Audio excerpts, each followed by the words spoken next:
Tá, a câmera me pega aí? E o som tá bom? Perfeito. Boa noite para quem veio nesse dia chuvoso aqui, nos ouvir falar sobre a economia de Roraima. A gente é muito grato pela presença de vocês, sobretudo pela presença dos nossos convidados, né, que já vamos apresentar. Vocês devem estar estranhando, né? O meu rosto inchado foi uma operação recente, mas fiz muita questão de vir hoje porque o papo ele é muito importante, né? Um papo sobre como a gente pode produzir um Estado próspero nos próximos 10, 20 anos, né? Tanto que o nome do nosso projeto é Roraima 40 anos, preparando-se para esse aniversário que está próximo de acontecer, né? São os 40 anos do Estado e qual que é o rumo que a gente quer dar para o Estado que a gente ama tanto. Para fazer, eu sou Luiz Munaro, sou o coordenador do projeto, Roraima 40 anos. Para fazer a mediação dessa conversa, que é uma conversa mais informal, né, ao final da qual vocês vão poder fazer perguntas, né? O nosso integrante do projeto, o Elcio Parente. O Elcio, ele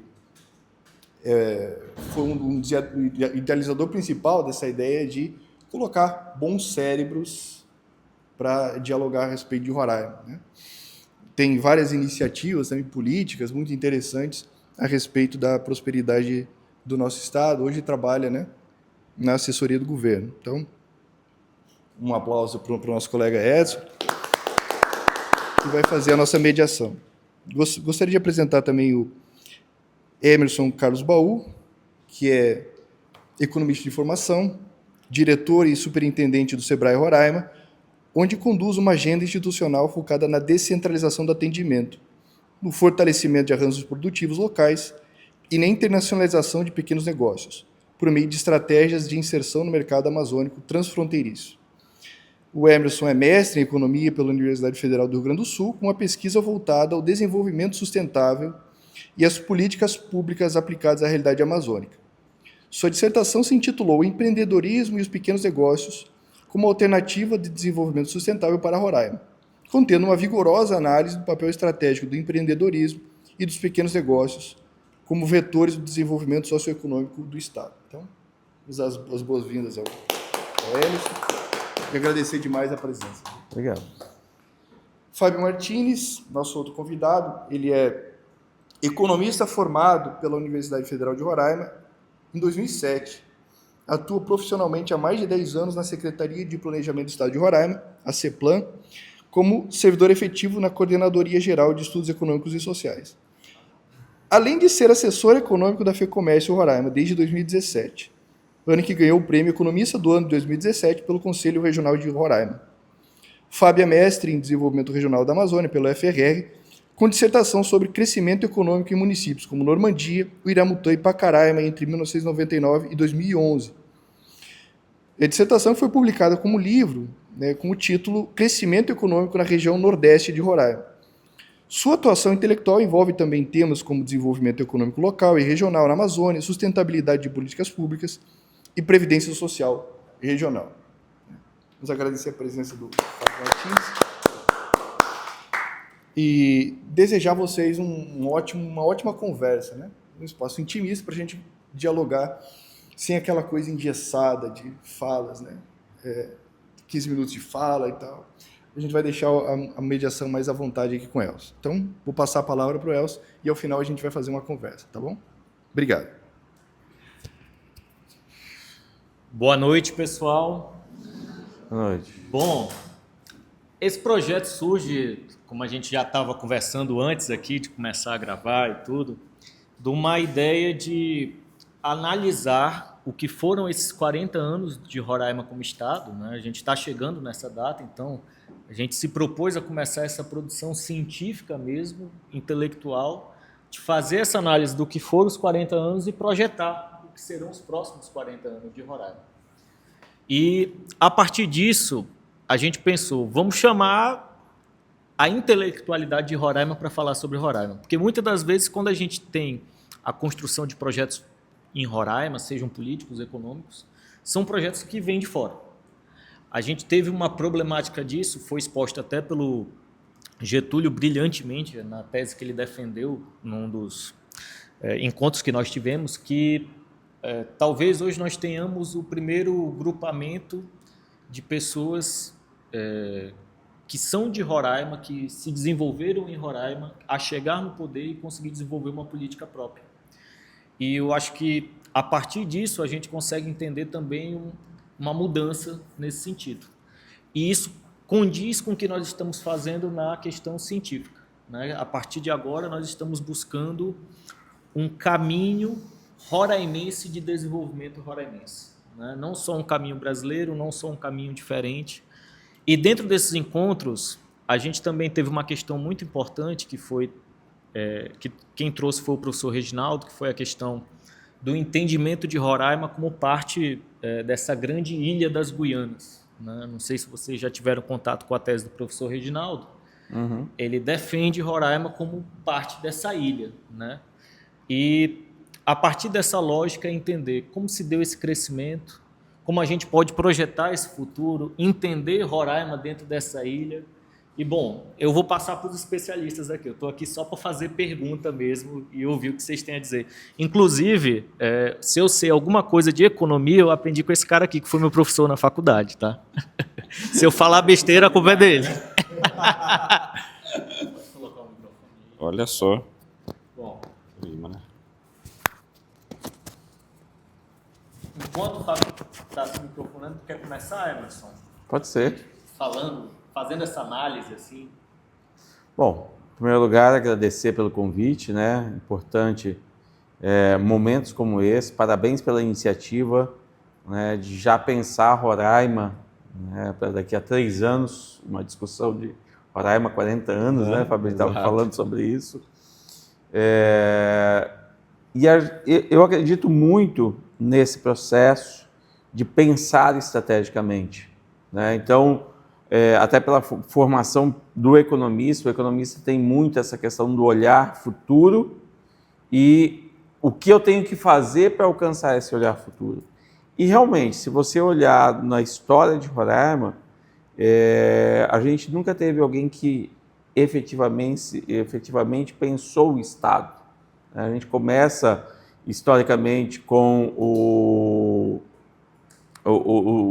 a faculdade sendo o embrião, e se você pegar a faculdade em termos de idade perto de outros centros pensantes, centros acadêmicos, nós somos um bebê e prematuro ainda, né?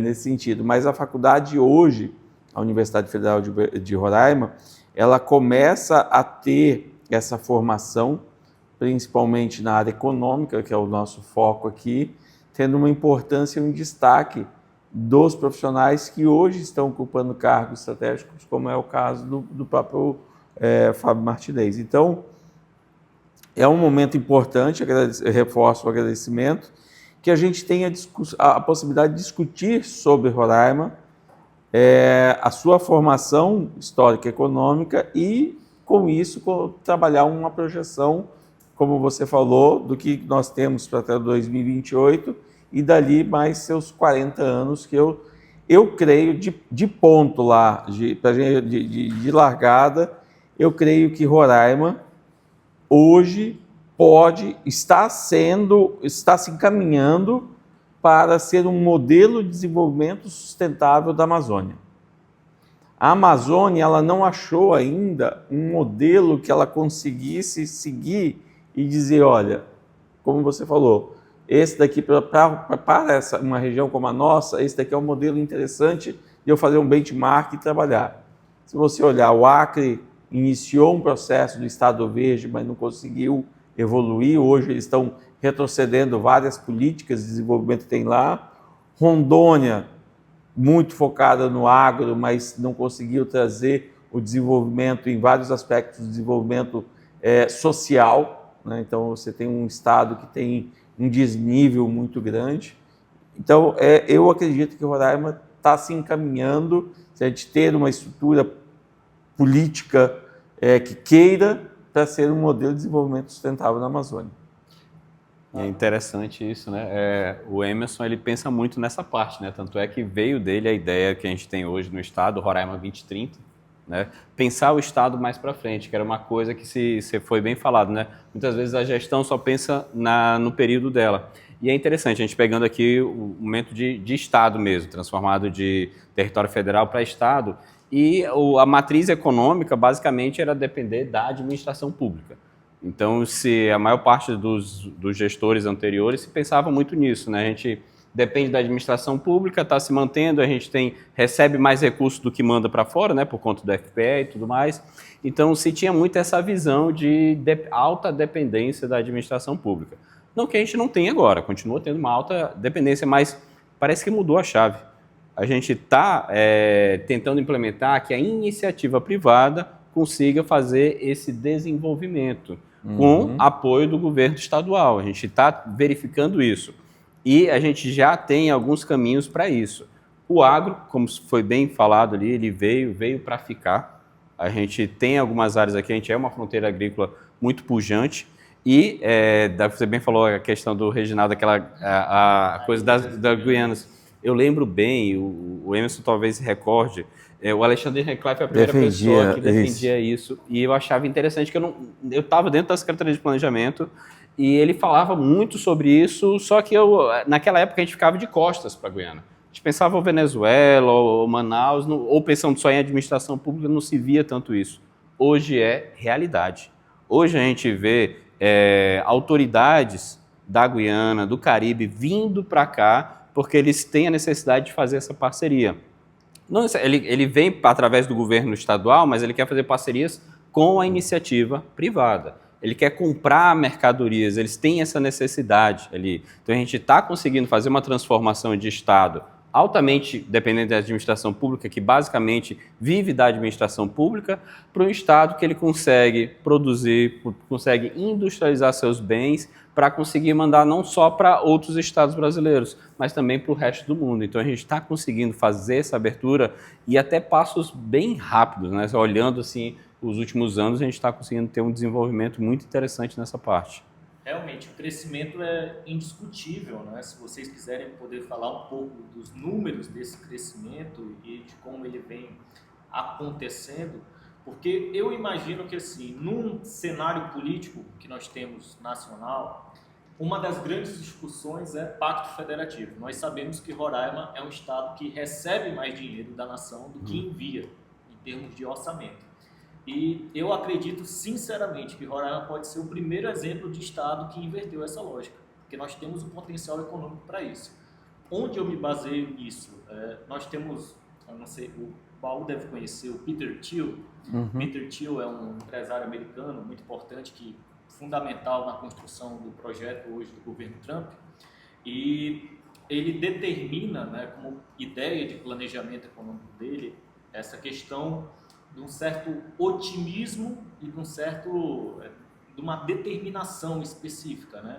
Você tem um planejamento que seja muito otimista e muito determinado. E eu acredito que a grande meta mais ousada que nós podemos sonhar com Roraima é justamente essa inversão.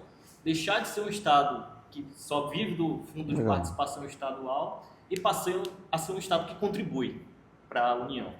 E por uma questão de tamanho, por uma questão de potencialidade de minerais, de tudo isso, eu acredito que a gente consegue ter isso como meta num longo prazo de 40 anos, que é a ideia dessa discussão toda nossa aqui. A gente olhar o que foram os 40 anos, o que vão ser os próximos. Pensando nisso, quais são os desafios? Qual é o tamanho do desafio? Qual é o que nós podemos pensar olhando para uma meta maior, global dessa, vendo que o cenário político pede um reajuste do Pacto Federativo? É interessante, você falou bem do Pacto Federativo, veio à tona a questão da própria reforma tributária, né, que acaba diminuindo os poderes dos estados para uma questão para uma questão de unificação de projetos e tudo mais, para a gente ter o Brasil como um só. A gente, como ente federativo, a gente depende muito da união de decisões que vêm de Brasília, né? A gente sentia muito isso na época de território federal, que era tudo definido por Brasília para cá, mas ainda assim, apesar de Estado, apesar de crescente, a gente ainda depende. Uma coisa que a gente tem aqui, que a gente não pode pensar em desenvolvimento sem pensar neles, mas não deixa de ser um desafio, é a questão de terras indígenas que são de competência da União. A gente não pode desenvolver sem pensar em todo mundo aqui, mas a gente depende de políticas que vêm da União, inclusive para permitir o crescimento e desenvolvimento.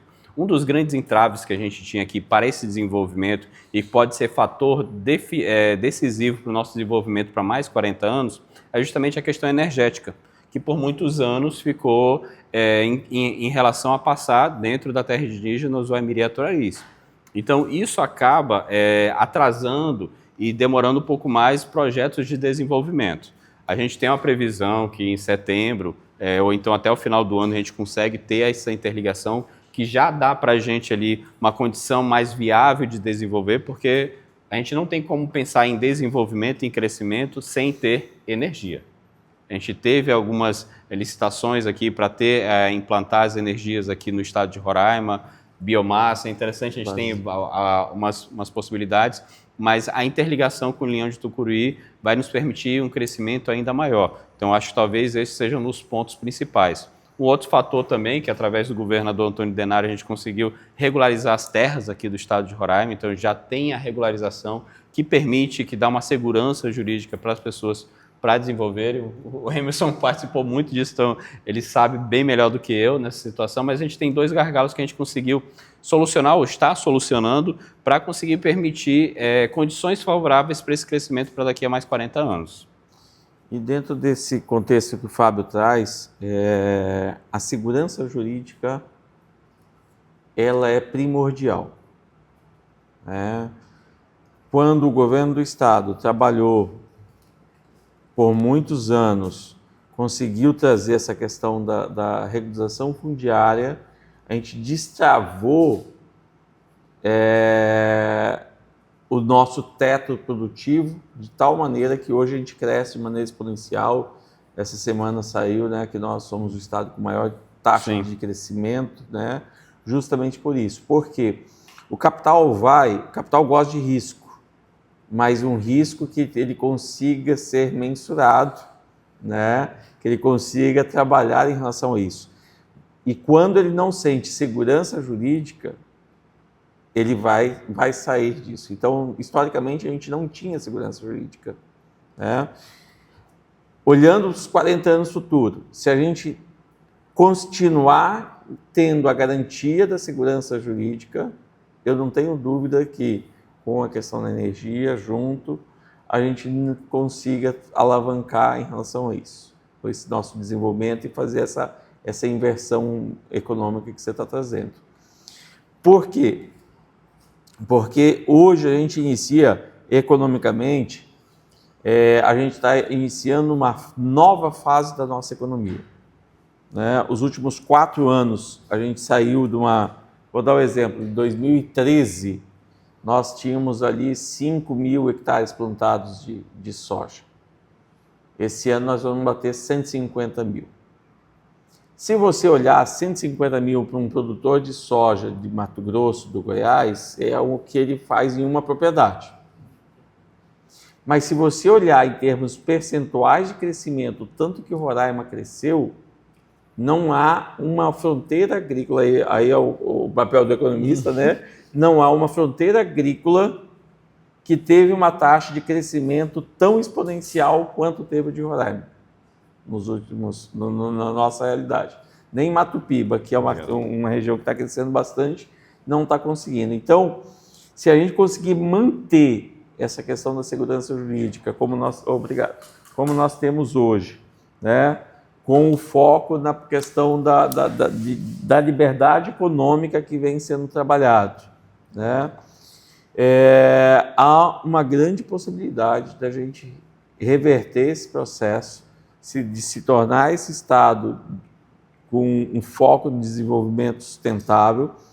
Por quê? Daí eu comecei a falar antes que nós estamos iniciando um novo ciclo. Qual é o novo ciclo?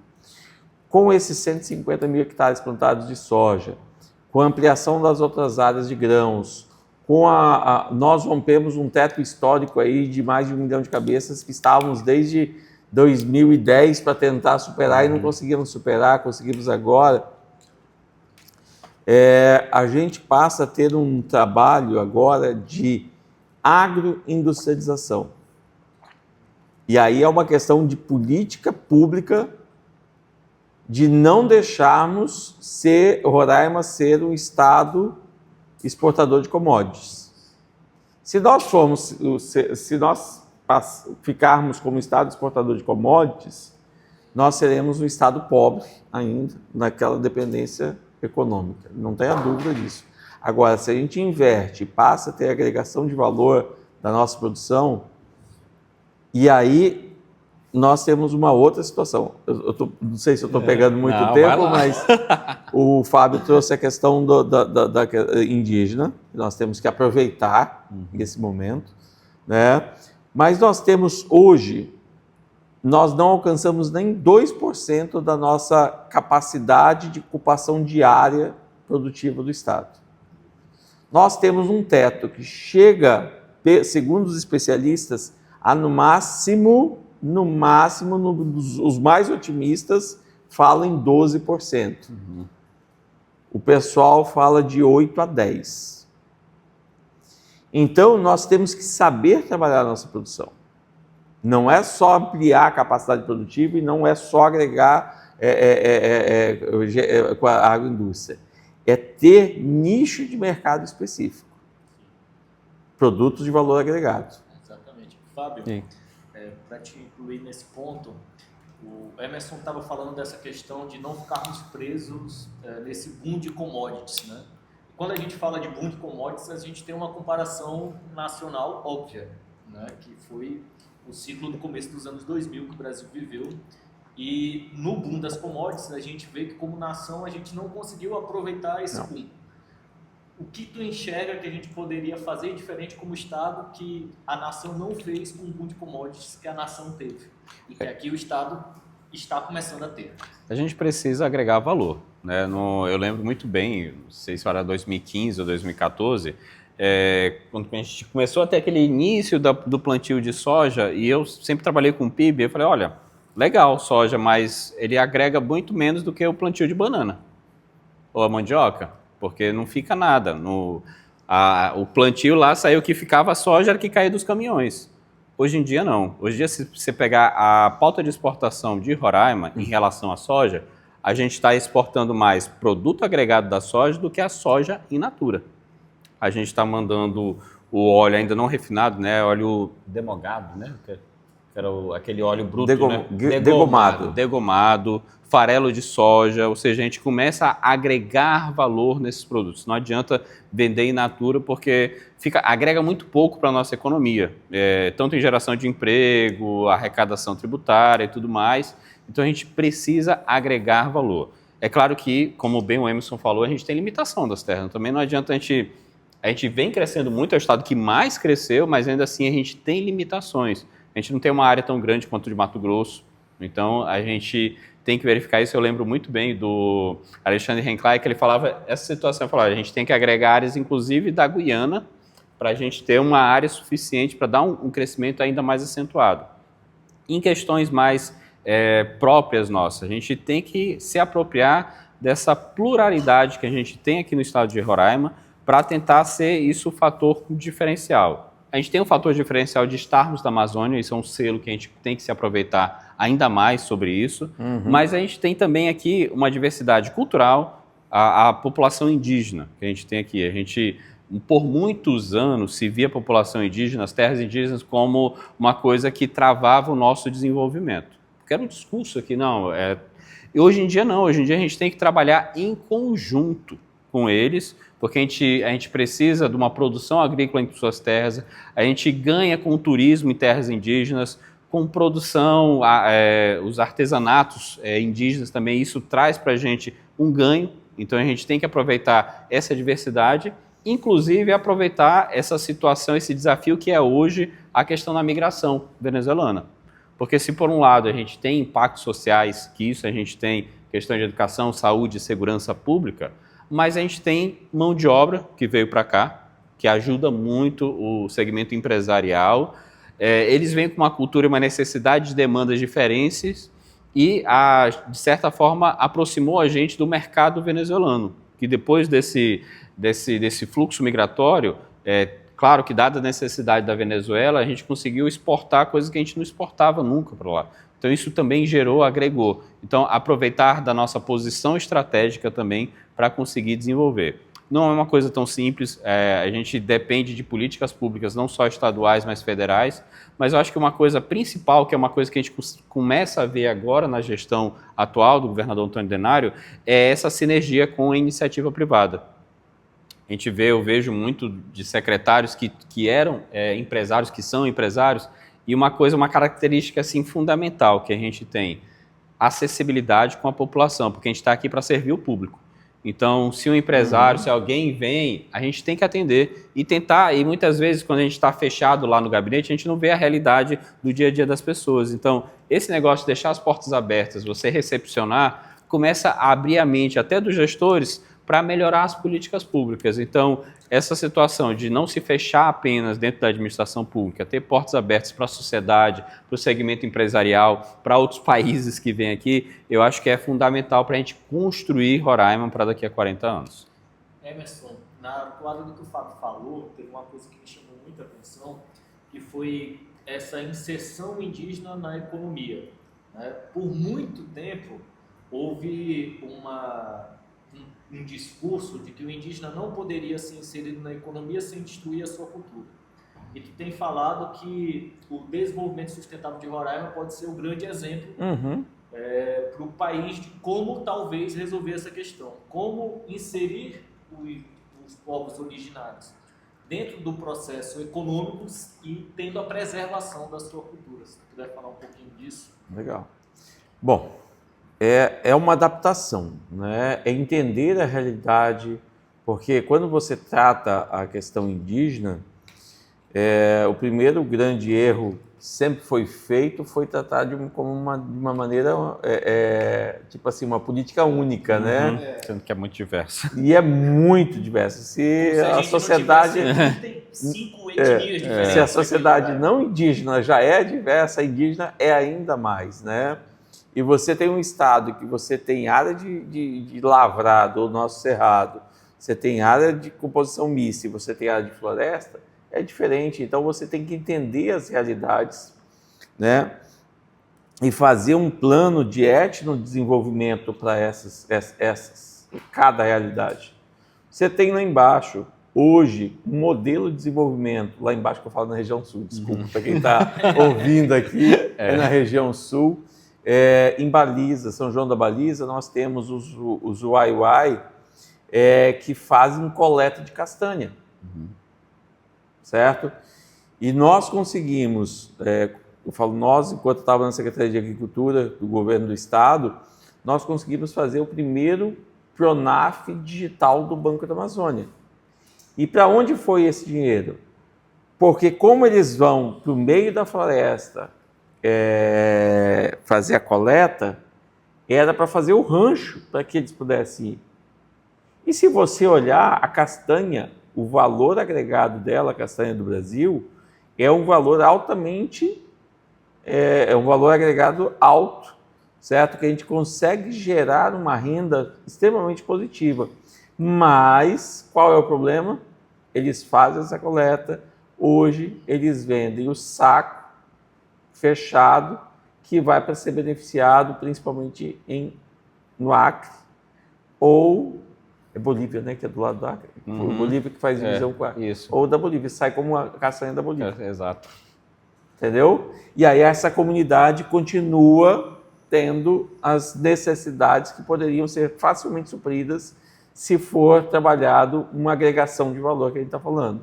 Aí você já vem para a região norte, mais apta à produção agrícola. A gente pode fazer um plano de trabalhar em relação a isso. Você tem ali o pessoal da da comunidade Ereu? Não. Da comunidade ali de Pacaraima. Que já tá produzindo café, já tem um plano de etnodesenvolvimento aprovado pela Meru, né? Já aprovado pela FUNAI. Então eles produzem café, produzem jujuba de cupuaçu. Não sei se vocês já experimentaram. A jujuba de cupuaçu é deliciosa. Quando eu viajo, eu levo como presente, porque fizeram uma embalagem bonita, eu levo como presente. Por quê? Porque não é a jujuba de cupuaçu. É você estar dando um presente de uma comunidade indígena de Roraima, no meio da Amazônia, aonde eles plantam o cupuaçu, por causa disso que a produção ela é limitada, eles plantam o cupuaçu e eles produzem lá a jujuba. Então, é entender essa necessidade de cada um. E você falou num especialista que para nós da área de economia é uma referência, que é o professor Getúlio, né? Ele trabalha com a questão de que os indígenas eles não têm dentro da sua cultura a acumulação de valor. Então eu não consigo chegar simplesmente com uma política de desenvolvimento, e aí o exemplo que ele deu de vamos fazer açude e colocar peixe lá dentro, porque eles vão comer o peixe, porque é deles, é natural. Entendeu? Então a gente tem que entender, e aí são vários projetos que tem que acontecer para desenvolver conforme aquela realidade daquela comunidade, daquele povo que está vivendo ali. Então eu acredito que esse seja o melhor caminho nesse sentido. E Fábio, como isso pode servir de caminho para a gente ter um dinamismo econômico em Roraima? Porque a gente sempre ouve a reclamação, é meio que o carro-chefe do comerciante em Roraima é dizer que dia 15 acabou o comércio em Roraima, né? Porque acaba o dinheiro do serviço público, né? Todo mundo já recebeu o seu e tal, e aí tem aquela queda de movimento, e como ações como essa, que ele falou da jujuba de cupuaçu, como explorar essas potencialidades indígenas, da questão da migração, para a gente ter uma economia dinâmica, né? E principalmente uma economia que permita um crescimento do segundo e do terceiro setor. Eu acho que é o estágio que a gente passa a sonhar agora. A gente conseguiu ter o primeiro setor bem desenvolvido, conseguimos amarrar isso, temos uma dinâmica legal no primeiro setor, e como tudo isso se une para a gente trabalhar segundo e terceiro setor. A gente tem que abordar de várias formas, né? Até porque, assim, Roraima, ele sempre foi muito refém da questão da escala. Roraima é pequeno, tem uma população pequena, então a gente não consegue desenvolver um processo de escala, seja através do nosso mercado consumidor ou a área para conseguir plantar. Então a gente tem que tentar agregar cada vez mais valor naquilo que a gente tem. Como bem o Emerson falou, ó, produção de cupuaçu transforma a jujuba, eu não estou vendendo cupuaçu in natura, estou vendendo a jujuba de cupuaçu, que agrega mais, então com pouca coisa eu consigo agregar. A gente tem essa parte de tentar agregar cada vez mais valor à nossa produção, porque ela é limitada, então ir para a parte de proteína animal também, para a gente conseguir ter um crescimento maior, seja a questão de minérios, porque a gente tem muitos minérios aqui, é claro que a maior parte em terras indígenas, ou seja, tem que ter um acordo com comunidades indígenas, porque cada uma é diversa, e a gente tem essa situação de comunidades indígenas que não pensam na acumulação, porque você, pelo menos a maior parte dela, uma parte dela, a terra Yanomami, por assim dizer, não tem essa cultura de gerar excedentes para fazer a comercialização, diferentemente de algumas outras comunidades, principalmente Raposa Serra do Sol, algumas que a gente já começa a vislumbrar isso, e também se aproveitar da nossa posição estratégica. Porque, assim, Roraima, historicamente, ela existiu por conta da posição dela, para proteger a região do Rio Negro, do Rio Amazonas, de invasores espanhóis, holandeses e ingleses, né? Então, foi criado aqui o forte meio que para servir como barreira. E a gente tem que se aproveitar dessa posição. A gente é o estado que está mais ao norte, a gente tem uma interlocução inicial mais crescente com a região do Caribe, a gente tem a própria Venezuela, que apesar das idas e vindas, é um grande mercado, a gente conseguiria desenvolver em parceria lá com ele, só que é claro que depende de muita coisa ainda por vir, mas eu acho que a gente não existe um caminho único para Roraima, porque diferentemente de Mato Grosso, é uma coisa assim que vai ser só isso, a gente precisa ter várias iniciativas de crescimento envolvendo comunidades indígenas, envolvendo a industrialização da produção agrícola, aproveitando incentivos fiscais que a gente tem aqui, como a área de livre comércio, que, assim, para mim, em termos comerciais, a área de livre comércio foi um ponto de virada para nós. Tanto é que você pegar, a partir de 2009, o crescimento do comércio, ele dá um salto. A gente começa a ter a disponibilidade de bens e serviços aqui, mas a gente tem que aproveitar ainda mais.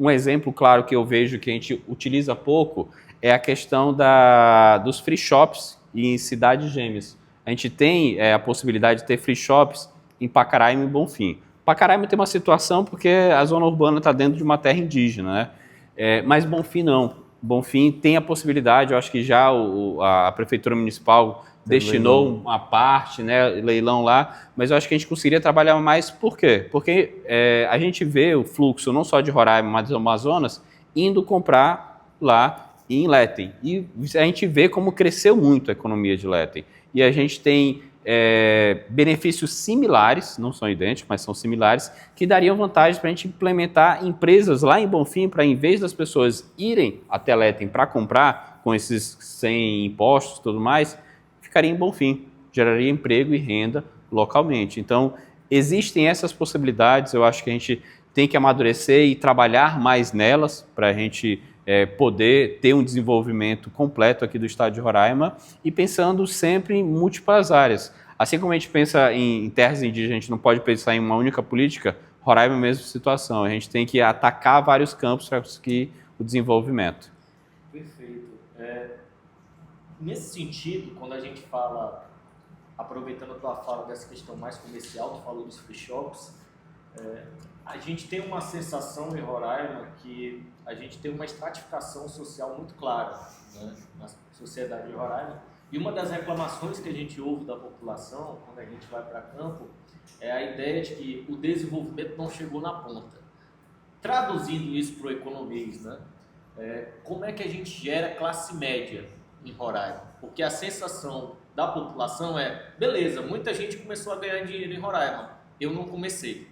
A tradução para o economês como é que a gente transforma todo esse processo de crescimento em geração de classe média em Roraima, porque a gente sabe que Roraima tem vários entraves no sentido de política, de crescimento, de entendimento da população se sentir empreendedora, se sentir parte do processo econômico, e tudo isso passa por uma geração de classe média.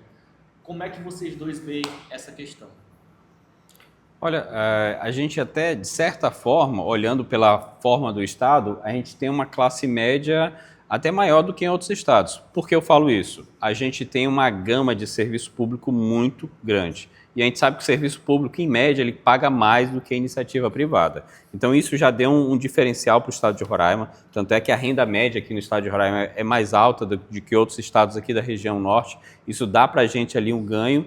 Mas a gente tem agora uma situação de um crescimento exponencial na parte do agro, que, de certa forma, para aqueles produtores tem um ganho ali e para os trabalhadores nem tanto. Só que, assim, isso não é um dilema só de Roraima. Tá? É um dilema do Brasil como um todo, e talvez as mudanças de paradigmas, de mudança inclusive das pessoas tentarem empreender cada vez mais para deixar de ser trabalhador e ser um empreendedor, ser trabalhador por conta própria, seja um dos mecanismos. Roraima é um dos estados que proporcionalmente também tem a maior parte de trabalhadores autônomos, que tanto é aquele trabalhador que não consegue um rendimento suficiente porque ele precisa de bico ali, mas também é um profissional que tende a crescer ainda mais. Talvez esse seja um caminho para a gente. A gente tem o setor público, que de certa forma ajuda, mas a gente teria essa parte dos empreendedores, que aí eu passo a palavra para a pessoa que fala sobre isso, principalmente. Entender um pouquinho não, né? Entender um pouco, eu acho que vocês já tiveram pessoas aqui com notório conhecimento, como disse o professor Luiz, que já deve ter abordado tema similar a esse. Mas quando você olha o desenvolvimento econômico do estado de Roraima e olhando para a formação das pessoas,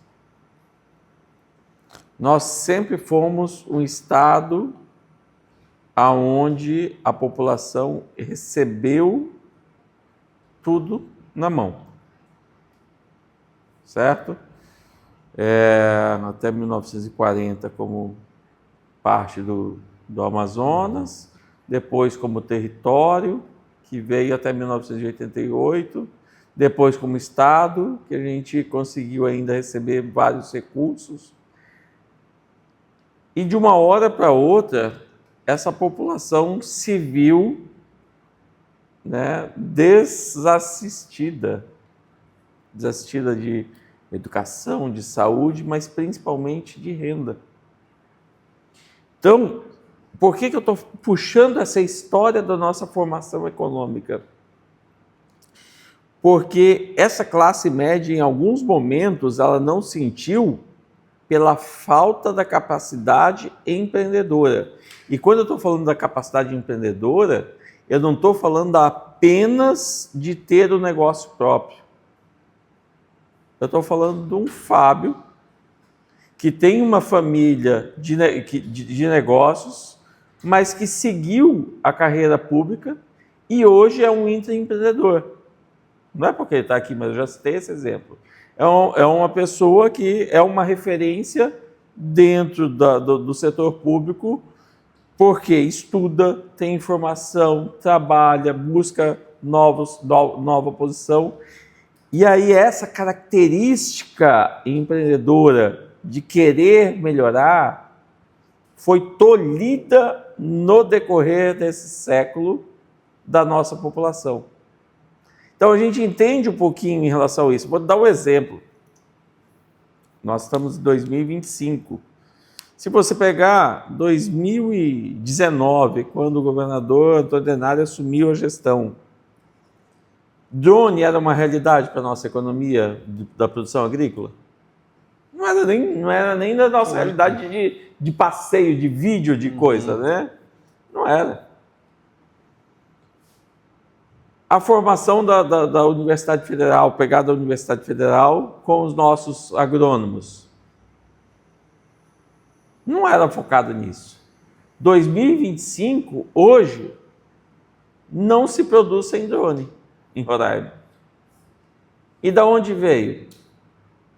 Veio pessoas de fora, jovens, na sua maioria, recém-formados.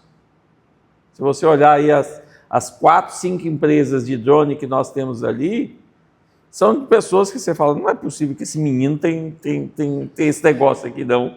Né? Que visivelmente é uma pessoa muito jovem.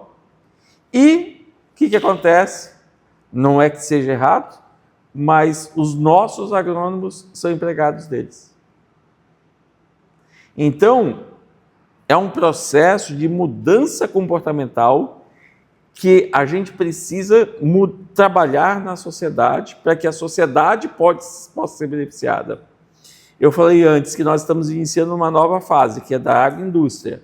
E eu acredito que nós vamos iniciar também, junto com essa nova fase, e o drone é um exemplo disso, dos serviços especializados. Quantos economistas que nós temos que são economistas rurais? No Rio de Janeiro tem a Universidade Rural do Rio de Janeiro, que é formada, que trabalha a questão da economia rural, certo? Você tem pessoas do direito. Quantos profissionais do direito a gente tem nessa área agro, nessa área de indústrias, certo? As pessoas buscavam a formação e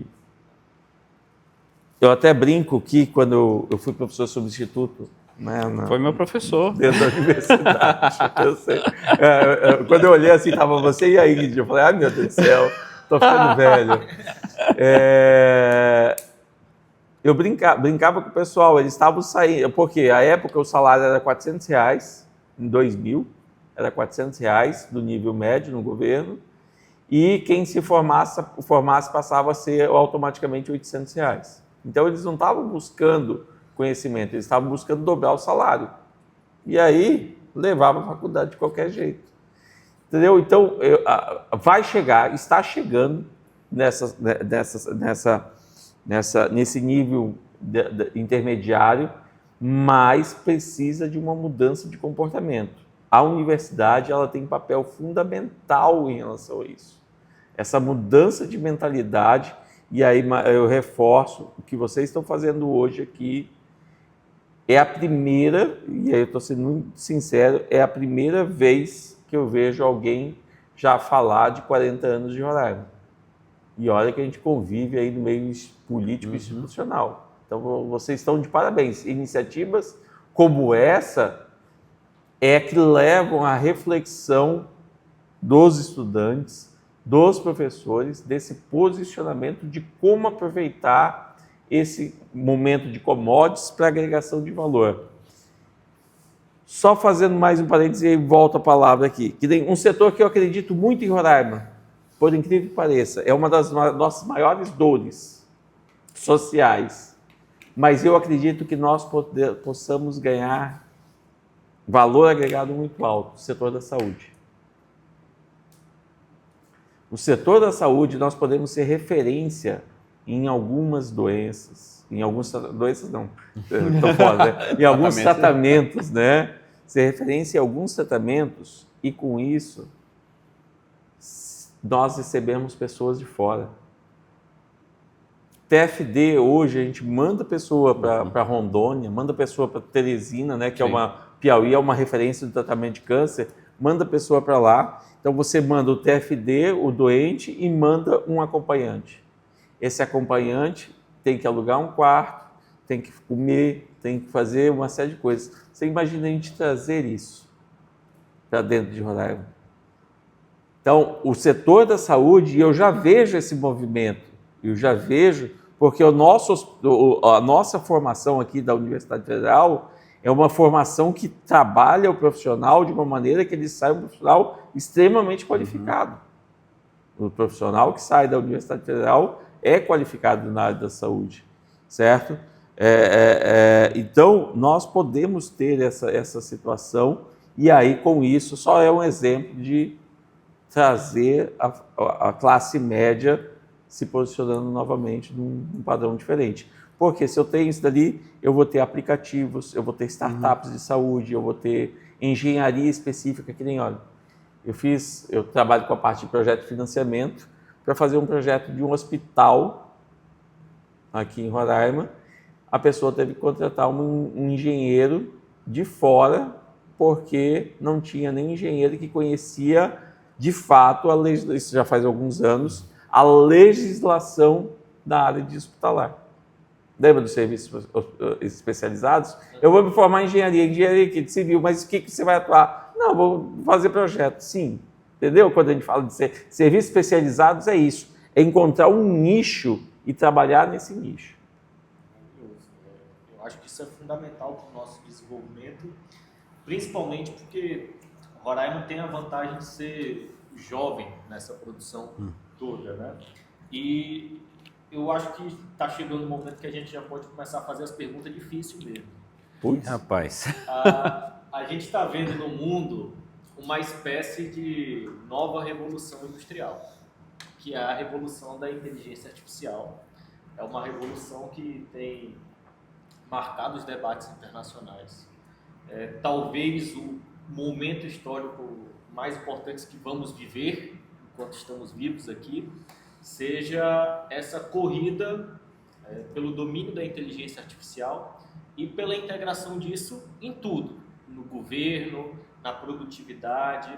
A gente tem visto, por exemplo, estados que têm uma matriz do agronegócio como Goiás investindo pesado nisso.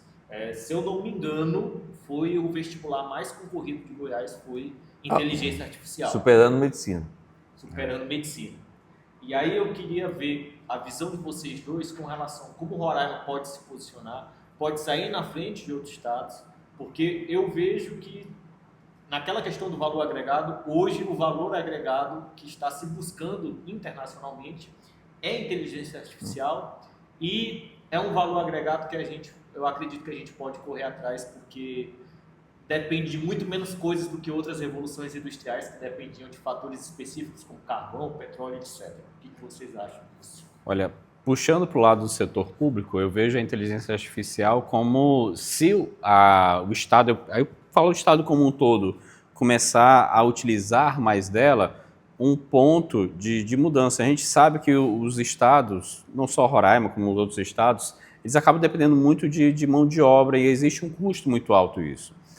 Estados como Rio de Janeiro, Rio Grande do Sul, acabam tendo uma parte muito considerável do seu recurso para gastar com folha de pagamento e ficando pouco para investimento, para transformar de fato o estado.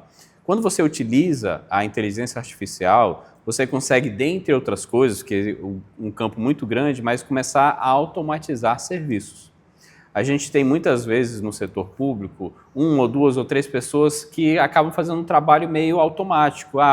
Acessa um site, pega uma coisa que eu poderia automatizar esses trabalhos, especializar ainda mais as pessoas que estão ali, em vez de fazer o trabalho braçal, analisar aquelas informações que saem da inteligência artificial, para eu começar a focar mais em parte de tecnologia do que em pessoal.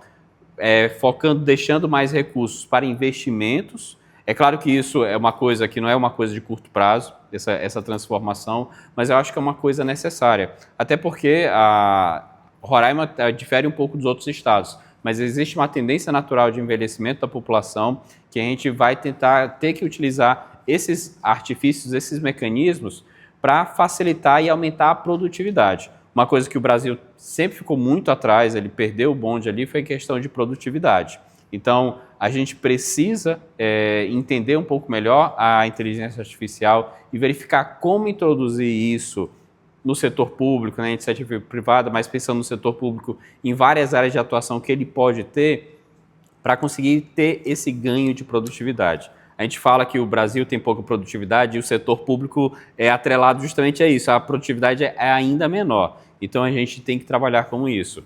A gente, dentro da Secretaria de Planejamento, a gente já está tentando introduzir cada vez mais a inteligência artificial, com parcerias com o Sebrae e com outras instituições, para a gente tentar agregar isso, mas é uma coisa que ainda está engatinhando.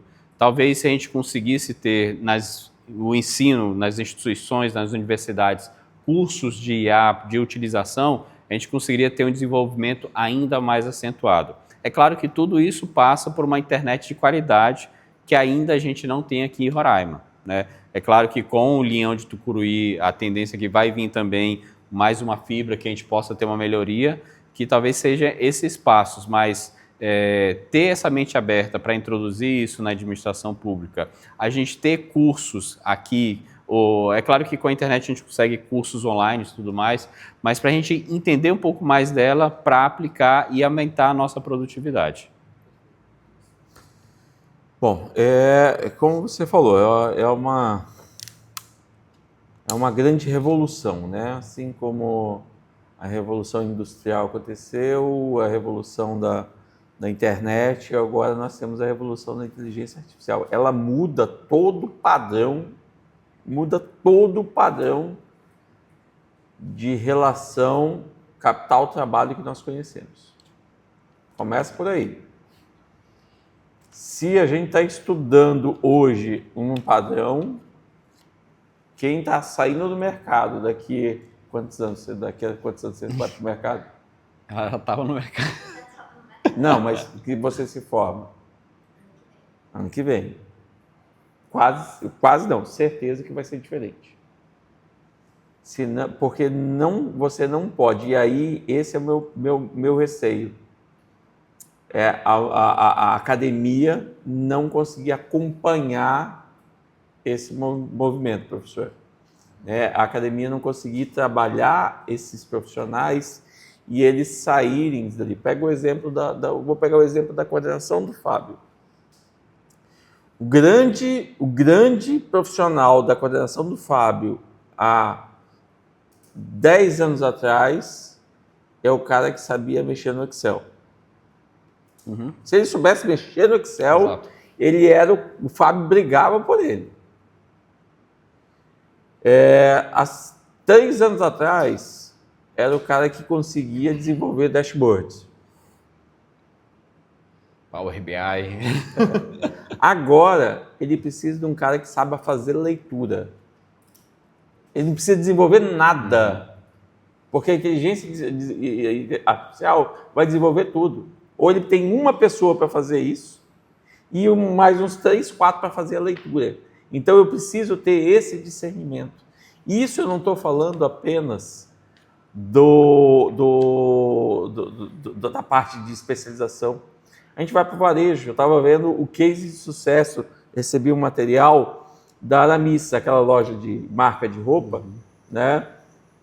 Que ela entrou no mercado digital, só que ela entrou no mercado digital fazendo uso intensivo de inteligência artificial. Ela foi nichada, foi trabalhando público conforme, e aí a inteligência artificial foi utilizada de maneira grande. Ela mais que triplicou as vendas dela em 2 anos.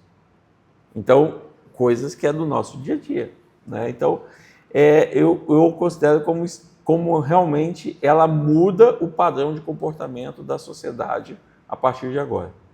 Por isso que a gente tem que estar de portas abertas para isso, né? Porque se a gente não aproveitar essa deixa... Tem que aproveitar. Perdemos mais um bonde, né? Então, a necessidade aí da academia nos ajudar, do Estado estar de portas abertas, dos empresários tentarem absorver isso, é fundamental. Isso me permite, claro. Aproveitando esse tema, para nós é tão importante, né, do papel da academia, a gente tem um modelo de ensino extremamente centralizado, né, baseado no MEC,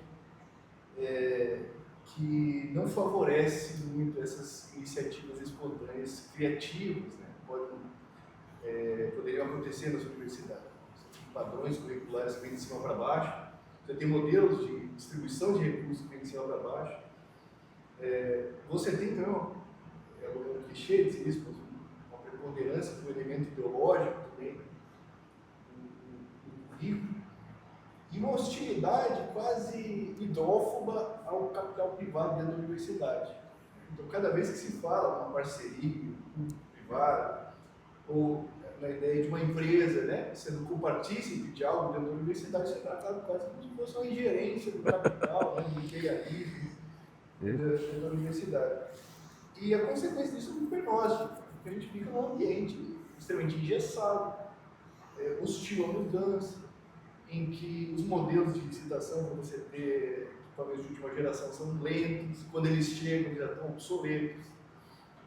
As grades curriculares elas demoram demais para se alterar, então a gente está no curso de comunicação. Esse curso de comunicação ele ainda não absorveu uma disciplina de inteligência artificial, né? Sendo que todo hoje o modelo de escrita gira em torno da inteligência artificial. Então, isso é uma pergunta que eu iria fazer adiante, talvez já coloco agora, que é como a gente empreender, né, modificar positivamente a sociedade, libertar esse potencial, né, do indivíduo de montar seu negócio, de enriquecer, um estado que às vezes é tão hostil, não só, né, ao capital, mas também ao indivíduo, né, ao indivíduo criador. Eu acho que a mudança tem que ser de cima para baixo, né? O exemplo clássico que eu tenho é justamente da gestão atual do governo, que o pensamento...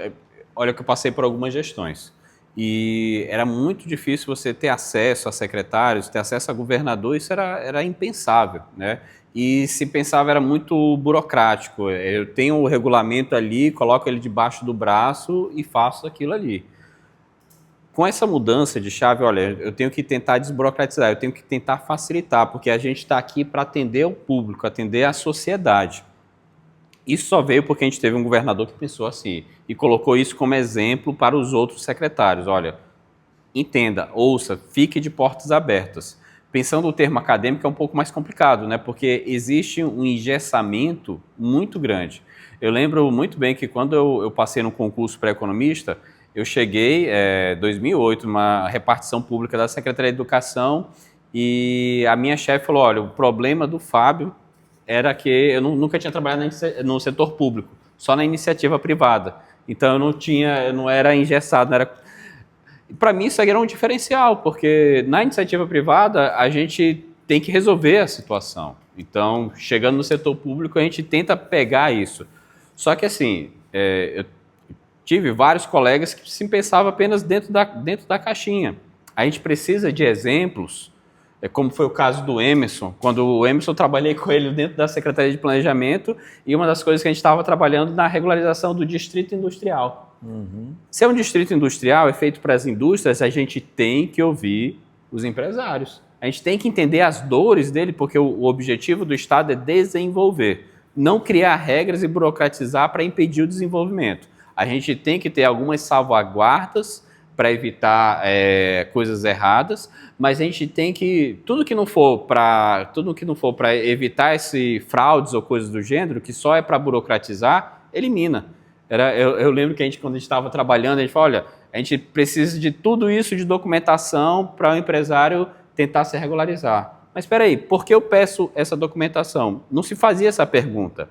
Se estava lá, só se cobrava. Então, era o calhamaço de papéis que eram entregues que não tinha necessidade. Falei, não, essa aqui não sei. Essa aqui não, essa aqui é importante, porque eu preciso saber se a empresa está regular. Opa, essa aqui fica. Então, a gente começou a simplificar a situação para tentar facilitar e crescer. Tanto é que hoje o distrito industrial é outro, né? Mas a gente teve que ter uma mudança de chave das pessoas que estão no poder. Então, talvez um trabalho para a gente conseguir, dentre as possibilidades que a gente vê, e nas eleições, ano que vem tem eleições, a gente pensar em pessoas que tenham essa mentalidade de tentar desenvolver, tentar mudar esses paradigmas e não manter o status quo. É isso que eu acredito. Eu vou pegar essa linha final aí do Fábio, é entender o que a população quer. O senhor sente esse incômodo, né? O Fábio, a gente sente o incômodo.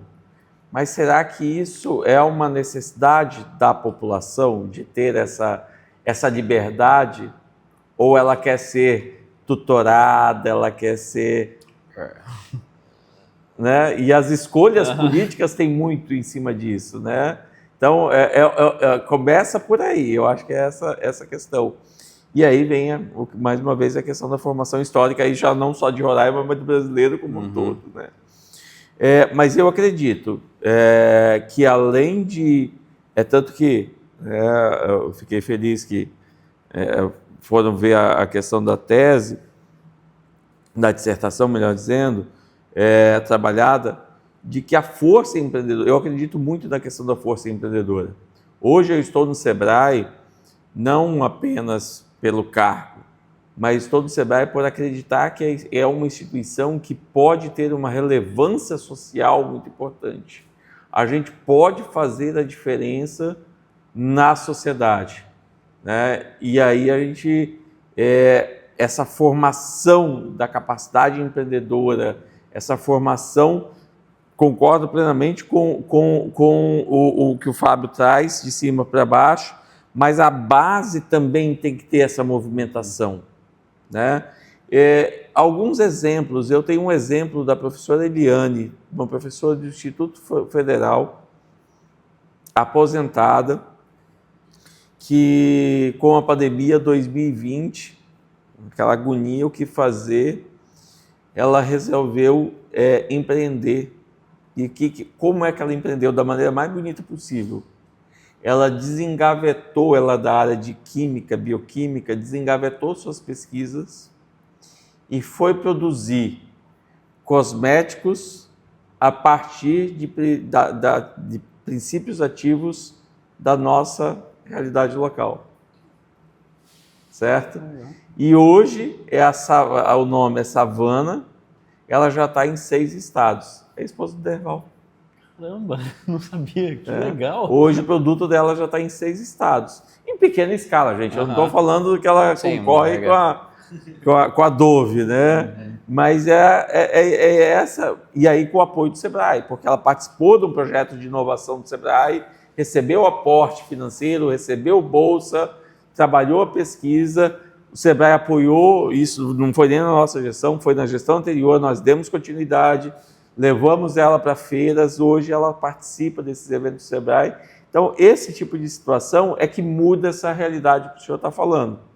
Então, eu acho que é uma convergência entre, de cima para baixo, do gestor público de querer libertar e também da capacidade empreendedora da população de se soltar dessas amarras em relação a isso. Maravilhoso. Assim. Mas é complexo. É complexo demais. Mudando um pouco de assunto, eu gostaria de entrar numa questão. Nós temos estudos da Câmara dos Deputados e do Senado com relação ao orçamento federal que tratam de uma certa data limite para a existência do Brasil em termos econômicos, que é 2028. Em 2028, nós vamos ter que 100% da nossa arrecadação vai ser para despesas obrigatórias, caso não haja reformas reais a nível nacional. Fazendo uma projeção a partir, não sei se vocês tiveram acesso a esse estudo da Câmara, ficou bem famoso, teve até projeto de lei já criado a partir dele, mas fazendo uma análise a partir do cenário nacional de contas públicas, né, que a gente sabe que é um cenário difícil, para dizer o mínimo, né, quase insolúvel, para dizer a realidade, né, como vocês veem os próximos anos da relação entre Roraima e governo federal nessa questão das contas públicas, principalmente considerando que nós dependemos muito do recurso que vem de Brasília e, ao que tudo indica, Brasília está em poucos anos de quebrar. Como que vocês veem essa relação? Eu acho que assim, eu sei desse estudo, essa questão do engessamento do orçamento, até porque a gente criou uma prática que define rúbricas específicas, percentuais específicos que tem que ir para cada setor. A gente tem a questão do crescimento das emendas, também que isso acabou engessando ainda mais o orçamento do Brasil. Isso faz com que a manobra de ação do governo federal se limite cada vez mais, né? Se por um lado ele pode fazer através de um endividamento, que é o que ele está fazendo, se endividando mais para conseguir ter essas políticas públicas, mas isso acaba agravando em taxas mais elevadas, em risco para o próprio Brasil. E a questão de Roraima depender da União é um dos fatores e isso que os parlamentares fazem muito, definir qual o percentual da receita que vai para os estados. A gente tem, de certa forma, dentro desse colapso da União, parte dele que é obrigatório ir para o Fundo de Participação dos Estados. Já é definido ali. Mas a situação da União, ela pode se refletir nos estados também, no ponto que é necessário fazer uma reforma administrativa. Como a gente estava falando aqui da inteligência artificial, a gente vai chegar num ponto que o Estado ele tem que deixar de inchar, tem que tentar simplificar. Não é uma coisa simples, não é uma coisa de curto prazo, e aqui para Roraima talvez seja uma coisa sensível, porque a gente tem uma parcela muito grande de servidores públicos. Historicamente, o Estado cresceu dessa forma, mas a gente tem que pensar no amanhã. E nisso a gente vai ter que fazer algum tipo de transição, modificação em relação ao capital-trabalho, no caso do setor público, né? Mas, assim, o que eu vejo, o que eu entendo, o modelo do Brasil ele tem que ser revisto e repensado.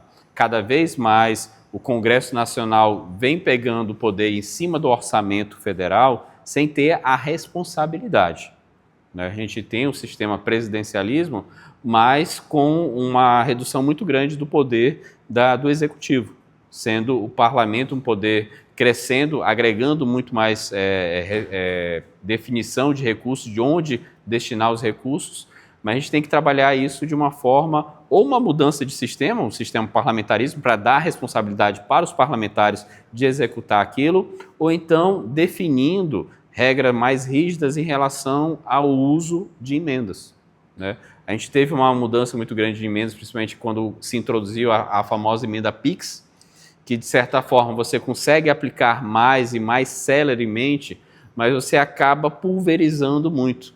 E talvez quando a gente pensa em governo central, a gente tem que ter um caminho de desenvolvimento, que muitas vezes passa por, em vez de você pulverizar recurso, ser uma coisa mais estratégica. Mas não é uma coisa simples, até porque a gente está falando em mudanças estruturais. A gente já teve um parto, que foi a reforma tributária, que todo mundo sabia que era necessário, mas assim, ainda assim demorou tanto tempo. O que a gente precisa é uma reforma administrativa e principalmente uma reforma política. No meu ponto de vista, a gente precisa dessas reformas para a gente conseguir sair desse gargalo aí de 2028. Essa é espinhosa, né? Essa é difícil. Eu, assim, sendo muito sincero, dentro do aspecto político-econômico, Eu acho que as fichas que os nossos mandatários irão apostar é ver se vai chegar nesse limite mesmo. Eu não acredito que eles tenham essa capacidade de mudança nesse prazo. Tá curto. Porque não há interesse da parte deles. Não discordo da necessidade. O Fábio já deu a solução, o remédio. Eu só acho que o remédio não vai ser aplicado para poder buscar a solução, entendeu? Eu acredito que na forma como está, né, a gente não consegue fazer essa mudança. E essa mudança ela precisa das pessoas que estão lá. E elas não têm interesse. Você ter, e por incrível que pareça, né, por incrível que pareça, entre aspas, mas Roraima é um dos estados que vai ser menos impactado com isso. Né? Por quê? Porque, como nós somos um estado pequeno, assim como o Amapá, que tem 16, assim como acho que Acre tem 19 municípios, alguma coisa assim, o recurso dessas emendas especiais para os senadores é igual. Então, você pega os 3 senadores de Minas Gerais, que tem que dividir entre 800 municípios, aqui nossos 3 senadores têm que dividir em 15. Então, por causa disso que a gente vê muito mais vantagem para Roraima. Não estou dizendo que é bom, né? Mas eu acho que nós vamos acabar sendo menos impactados do que o restante do Brasil. Eu falo alguns pequenos estados nesse sentido. Mas a solução foi que o Fábio dá, eu concordo no número grau, mas eu acho que eles vão apostar para ver se realmente vai quebrar 2028. Eu vou fazer a última pergunta aqui da mediação e eu vou abrir para a galera. Tá? A minha última pergunta é... Eu já vi entrevista dos dois sobre o assunto. Eu não lembro se eu vi entrevista do Baú, mas do Fábio eu tenho certeza que eu vi. Eu nem dou entrevista, não. Sobre a questão das taxas. Vi os dois falando, eu acho que o Baú eu não lembro se eu vi. A gente teve essa taxação do governo americano com relação ao Brasil. A gente tem uma noção de que o efeito prático para Roraima é pouco, né? Os Estados Unidos é um dos países que menos interage comercialmente com o Brasil, mas como vocês veem Roraima inserida nesse cenário de mudança das regras do comércio internacional? Porque antes do governo Trump a gente tinha um jogo muito claro de um mercado livre internacional funcionando e tudo mais. E como vocês veem Roraima inserida nesse novo paradigma de uma espécie de guerra fria entre Estados Unidos e China, mercados se fechando, tudo mais se fechando, e a gente sabe que o Brasil está no quintal dos Estados Unidos, né? Então a gente sofre muito com sanções que vêm de lá. E como vocês veem isso no cenário para além do impacto direto nas nossas exportações? Olha, pensando que Roraima está aproveitando agora o momento para entrar no mercado global mesmo, porque assim, a gente tinha exportações basicamente com a Venezuela, mas era muito pouco ali. Madeira a gente exportava para a Europa, para a China, mas agora de fato que Roraima está se tornando um estado exportador e com a área de comércio viu a necessidade de importar. Então essa mudança de paradigmas das nações se fecharem mais, sobretaxarem, coisas que a gente não imaginava, os Estados Unidos taxavam, os Estados Unidos isentavam o maior parte das coisas para comprar. Isso acaba gerando um efeito negativo que, apesar de Roraima não ter essa comercialização com os Estados Unidos, é muito pouco. Na verdade, basicamente, a gente importa lá aeronaves e tal, mas isso se pegar isso for regra para outros países, isso vai fazer com que prejudique ainda mais o momento que a gente está iniciando esse processo de exportações. Vou dar um exemplo aqui. A gente tem a Venezuela como parceiro aqui. E recentemente, vocês viram lá, voltou a ser taxado as mercadorias brasileiras do Mercosul como um todo para lá. o Brasil ele é muito protecionista, mas nessa questão ali era isento os dois lados, e isso já impactou de uma forma tão grande aqui, porque a gente já tem esse fluxo de exportações para a Venezuela. Foi o que se soube é que foi um erro, não foi uma taxação, mas parece, falando com o Eduardo Strich, ele falou que parece que voltou esse problema lá. Então esse erro exato, mas que a gente não sabe ao certo se é um erro ou se é um novo paradigma de voltar a taxar as coisas. Então, para a Roraima, que está iniciando esse processo de exportações, eu vejo como muito preocupante, porque diferentemente de outros estados que vão ser mais impactados com a questão dos Estados Unidos, mas ele já tem essa característica exportadora. Muitas vezes, os Estados Unidos é o principal parceiro. Está mais maduro, né? Mas, exato, tem outros países também. A gente teve aqui um momento com a madeira, que a gente tinha um grupo forte ali, que a gente tinha exportações. A gente está tendo com a soja, que a gente está desenvolvendo, mas ainda é um passo inicial, a gente ainda está iniciando. Então, a minha preocupação que eu vejo com as taxações não é nem questão do que vai impactar a taxação dos Estados Unidos aqui em Roraima. É claro que o dólar pode impactar a economia do Brasil como um todo, que aí acaba impactando Roraima. Mas sim, se isso acabar se refletindo em outros países começarem a taxar entre si e fazer com que o custo de exportar fique mais alto. Bom, nessa linha do Fábio também, o que eu vejo assim, para o Brasil, em primeiro momento, alguns setores, por incrível que pareça, isso vai beneficiar, porque vai aumentar a oferta interna e vai acabar barateando. Só que isso é uma coisa de curtíssimo prazo, porque logo na sequência a sobrecarga de oferta vai começar a gerar o fechamento das empresas, né?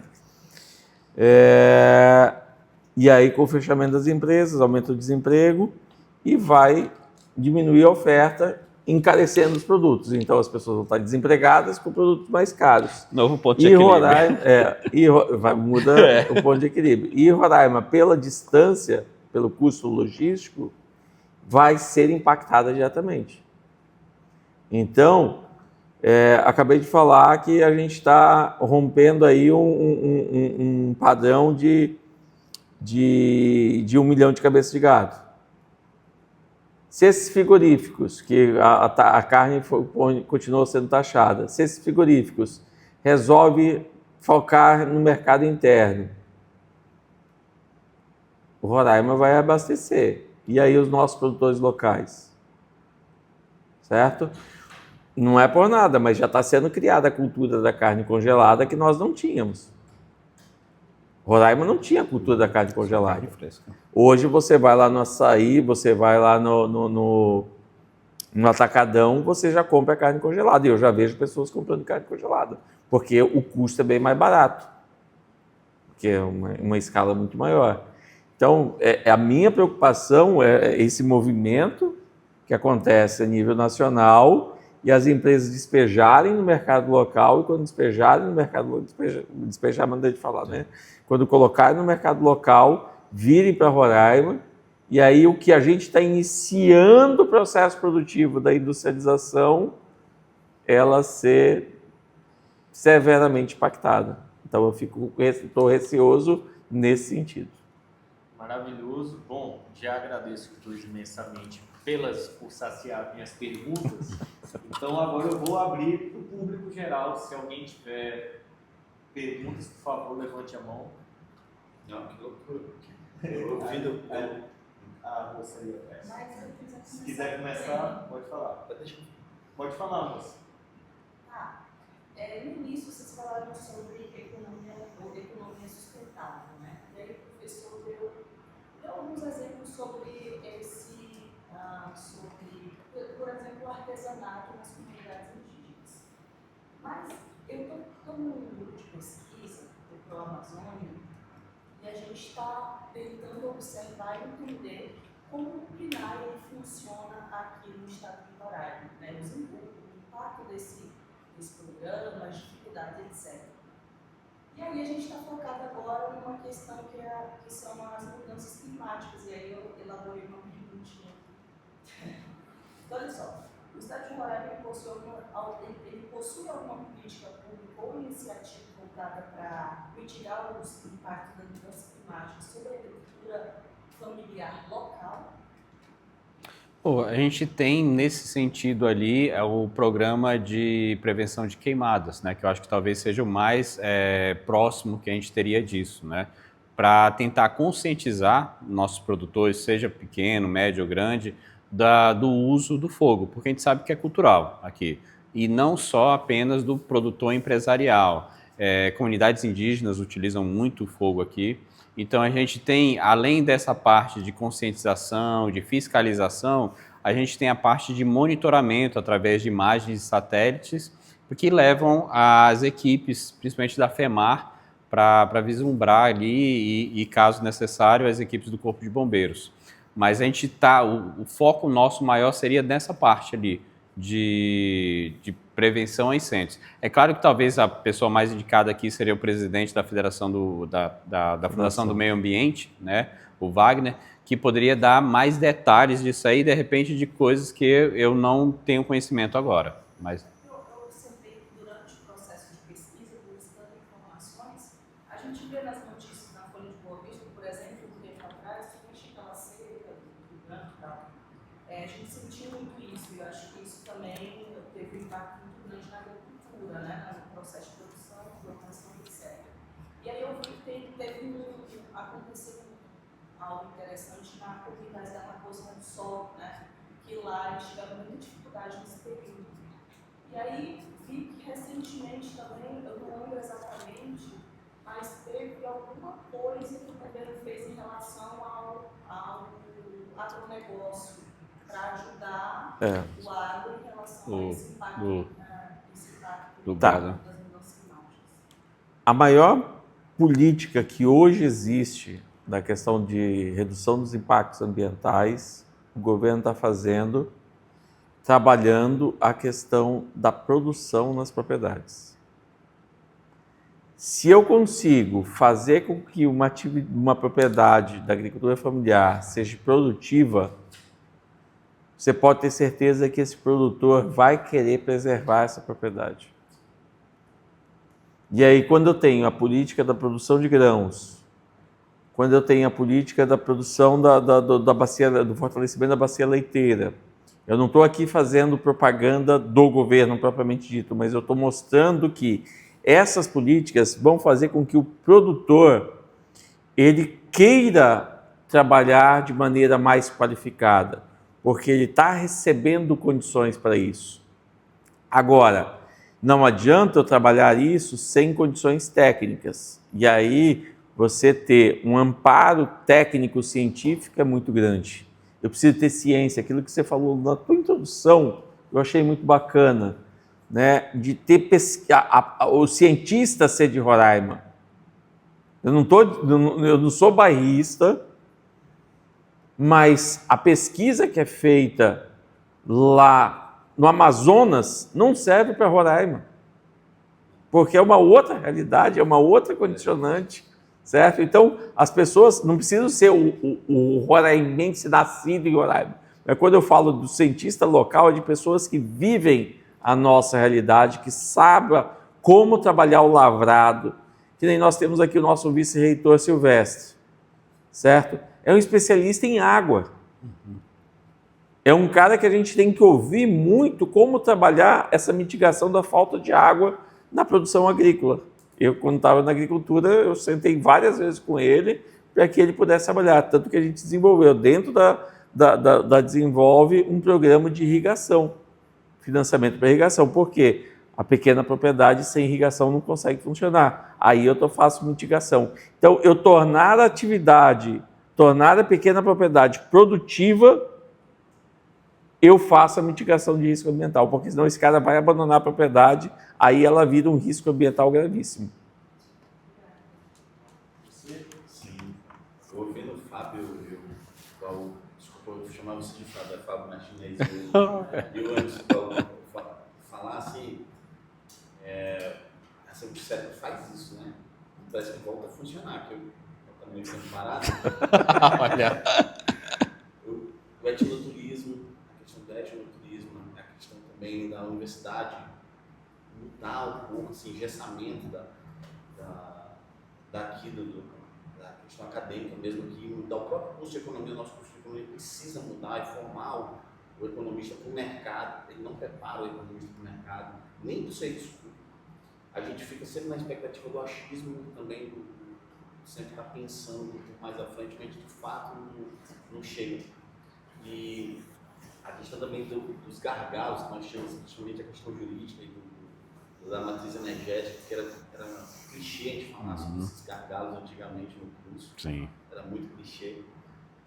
Mas eu queria, a minha pergunta é mais direcionada à questão não sei se é mineração, mas esse próximo passo que o Roraima está dando, e eu poderia me alongar na pergunta, mas não quero, porque isso vem desde 2000, alguma coisa, quando prepararam já para fazer demarcações do Estado, demarcações de terras indígenas, já direcionando para a questão da mineração, já sabendo que tinha prospecção de petróleo. Então, mas eu queria direcionar assim a questão de como que o Roraima, e aí também digo a Universidade Federal, preparar alunos que o mercado, a questão de preparar pessoas para o setor privado, que vai abrir muito nessa área, a questão da mineração, da estratificação do petróleo, na nossa bacia, na nossa própria bacia.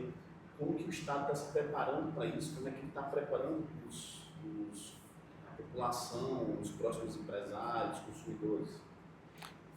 Por parte do governo do Estado, ele está promovendo encontros com autoridades de fora, está divulgando isso internamente e fomentando a produção local, né, incentivando, desburocratizando. Por parte da academia, eu acho que seria talvez uma coisa muito importante, que eu já via, mesmo antes dessa integração maior, a gente precisa ter academia junto com o mercado.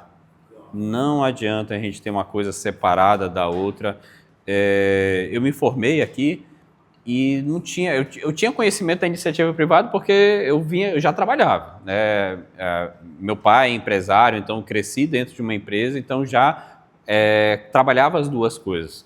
Mas a grande maioria das pessoas se formam e o que eu vou fazer? Não tenho conhecimento. Eu conheci o estado de Roraima, a economia de Roraima, depois que eu saí da universidade, quando eu fui trabalhar na Secretaria de Planejamento. Então, o que eu vejo dessa necessidade, dessa proximidade maior? Eu sei que é engessado a universidade, muitas vezes mudar planos é difícil, talvez a gente precise de apoio, inclusive, externo. Particularmente, uma coisa que eu tento desenvolver lá dentro da Secretaria de Planejamento, aproveitando que eu estou no cargo como secretário adjunto, é tentar trabalhar o processo de estagiários. Economia quase não tem estagiários, né, que é o curso que alguns outros cursos têm, que acabam aproveitando aí a pessoa entender como é que funciona o mercado, mas tentar trazer estagiários de nível superior para a Secretaria de Planejamento, que é o coração dos corações do governo, porque a gente olha todo mundo, diferentemente de outras secretarias que olha apenas a sua atuação, não menosprezando, até porque saúde e educação é um mundo muito grande, mas a Secretaria de Planejamento ela tem que olhar tudo.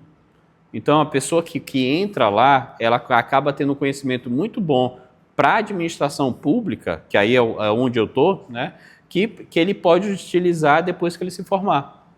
Então, é uma das formas que a gente está tentando, de fora, interferir dentro da academia para que dá essas possibilidades, que é uma coisa que eu senti. Eu me formei e como economista, fui presidente do Conselho Regional de Economia e a gente queria promover ainda mais essa categoria.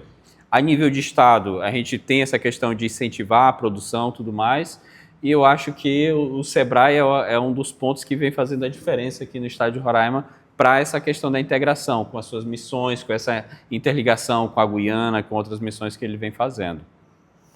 E aí eu pego o que o professor Luiz falou, a universidade, o sistema dela é engessado. Você tem a maioria dos professores já com as suas concepções, com os seus conceitos já definidos, que dificilmente vão mudar. A mudança, ela tem que acontecer da base, no meu entendimento, para que esses alunos possam estar trabalhando, eles começarem a forçar, como aqui está o exemplo, né, como o professor falou que foi você que puxou esse projeto, certo? Forçar o professor Luiz sair numa quinta-feira da sua casa para estar aqui acompanhando a turma de alunos nesse sentido. Entendeu o que eu quero dizer? Não sei se eu consegui me fazer claro. É vocês, a massa saindo para poder fazer a diferença. Foi isso que o Fábio fez quando era estudante, foi isso que eu fiz quando era estudante, de começar a participar de discussão, de conversar com o empresário, de entender esse mundo da gestão pública, né, desse mundo da engenharia, do direito, da geologia, da zootecnia, do que quer que seja. Mas se eu quero ser um profissional, eu começar a fazer essa conexão. Porque dificilmente, no meu credo, essa conexão vai acontecer de cima para baixo. Mais alguma pergunta do público? Eu queria perguntar sobre o garimpo. O garimpo, muitas vezes eu ouvi durante toda a minha vida que o garimpo era o que funcionava a economia do nosso estado. Isso é verdade, em parte, ou como funciona o garimpo com as outras formas de O garimpo, ele impulsiona, sem dúvida, né? Nós tivemos um primeiro ciclo, né? Na década de 80, 90, Uhum. e nós tivemos um outro ciclo há pouco tempo atrás. E você vê a diferença, principalmente, aí pegar o conceito da economia, da microeconomia, certo? De maneira muito forte, o impacto do garimpo. Né? Você vê os comércios na periferia estavam muito pujantes, nosso mercado imobiliário estava extremamente inflacionado. Tá? Então, o garimpo ele acaba tendo um impacto muito forte na economia de Roraima, né? Por quê? Porque ele consegue ter uma pulverização em relação a isso. A forma como é feito, e aí é o que o Salomão Cruz, né, um geólogo, né, irmão do professor Getúlio, ele defende, ele fala, eu não defendo o garimpo, eu defendo a mineração, que é diferente. Porque o garimpo é aquela questão predatória, aquela questão destrutiva, nesse sentido ambiental. Mas a mineração, ela tem um outro processo. Só que a mineração envolve toda uma questão legal, trabalhista, etc. e tal. Mas ela é uma vertente econômica muito forte e os dois momentos que ela participou da economia de Roraima, ela mostrou que é uma alavanca para a economia. Perceba, eu estou analisando sobre o prisma econômico, não estou analisando pelo prisma ambiental legal, né? Então, isso é a minha percepção.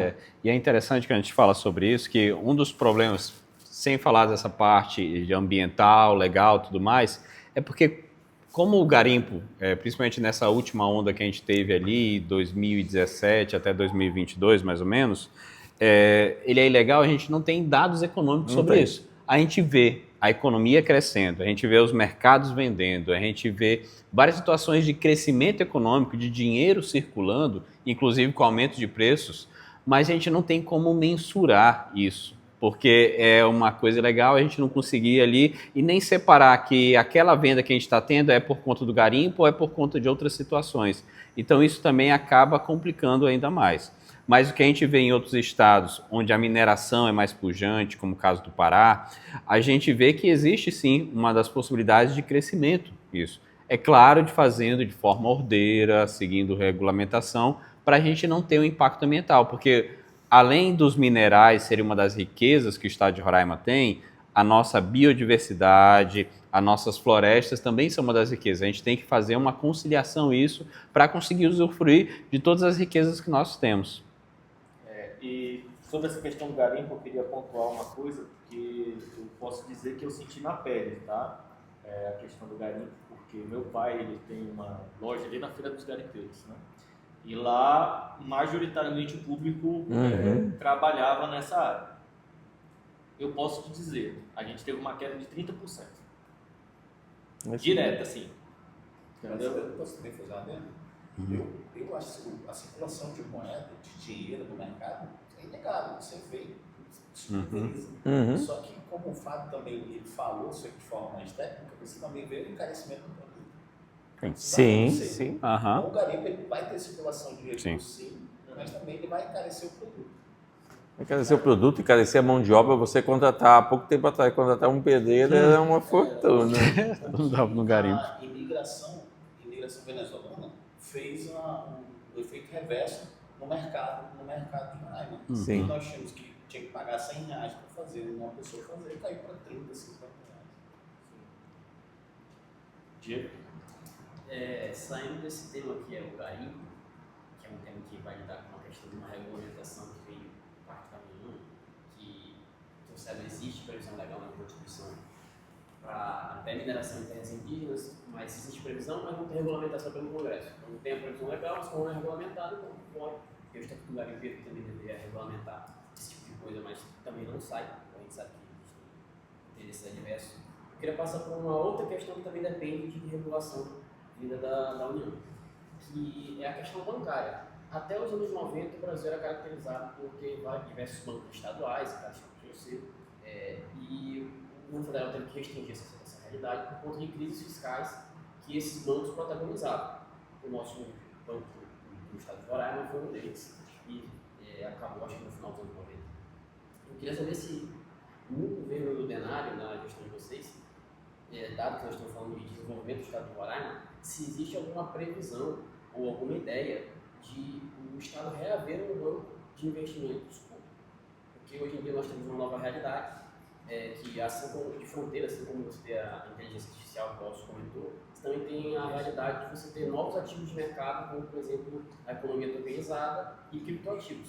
E que isso abre novas janelas de oportunidade que o banco, seja ele privado, pode aproveitar. Então eu queria saber se existe algo, já houve no governo algo se aventar a você trazer novamente essa noção de um banco estatal para investimentos aqui em Roraima e aproveitar a oportunidade de novos mercados que se abrem. Desenvolve é isso, né? Assim, banco nesse modelo, até o tempo que eu atuei, 2022 ali, nem se conversava sobre essa possibilidade. Eu acredito que não tenha esse olhar em relação a isso. O que o governo do estado tem mais dentro do sistema financeiro é uma agência de fomento, né, com operações em especial do microcrédito, mas é muito do modelo tradicional. Não tem essa questão da tecnologia, da cripto, do blockchain, nem nada. Então, é o que nós temos em relação a isso. Inclusive, quando nós assumimos, né, a gestão, ela era uma entidade que ela tinha um déficit de R$400 mil mensais, e o governador veio do sistema bancário, ele falou, não, mas um negócio que dá prejuízo, né, de 400 mil por mês, não dá certo, não, vamos fechar esse negócio.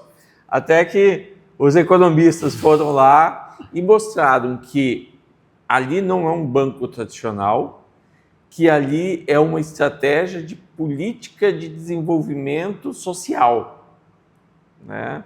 E hoje a Desenvolve já operou mais de 28 milhões de microcrédito. Vocês imaginam, 28 milhões numa média de 3 a 5 mil, o quanto de pessoas que já foram atendidas com essas operações, que é justamente esse processo. Agora, o banco nesse formato que você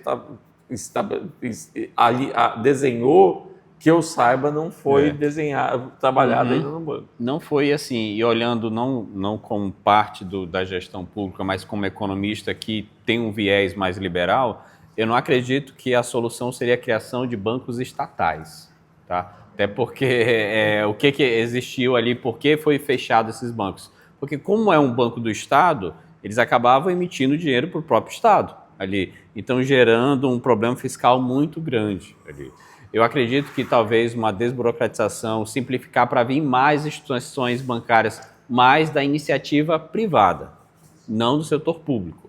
Eu acho que esse sim, o setor público vai como foi feito aqui, a agência de fomento, microcrédito e tal, uma instituição desse patamar que você está passando aqui, eu acho que tem que vir da iniciativa privada e não do setor público. Tem uma situação bem interessante, a gente puder fazer um exemplo, é a questão das emissoras de TV. É mais interessante uma emissora estatal ou as emissoras privadas? Entendeu? Então, se for... Não, eu acredito assim, com a geração de recursos, emprego e renda, você tem mais empresas entrando no mercado que vão estar pagando os impostos do Estado, o Estado vai estar recolhendo esses impostos, mais pessoas podem estar se empregando, principalmente na área da comunicação, que eu falo, estou dando esse exemplo na área da comunicação. Mas também as pessoas se capacitando, se inovando também os novos modelos de informação, que hoje tem esses influencers, modelos de informação, que eles pegam eles mesmos ali, já contratam pessoas já para estar fazendo essas filmagenzinhas e eles vão lá, colocam os textos, botam nas redes sociais, usando muito as redes sociais. Eu queria só complementar, porque essa visão do governo estadual como problemático, ela vem por conta dessa questão de você, o Estado ele ia lá, ele abria um crédito do governo, financiava o governo não pagava de volta para o banco e você tirava esses bancos de insolvência, não conseguia pagar funcionários, daquele tipo.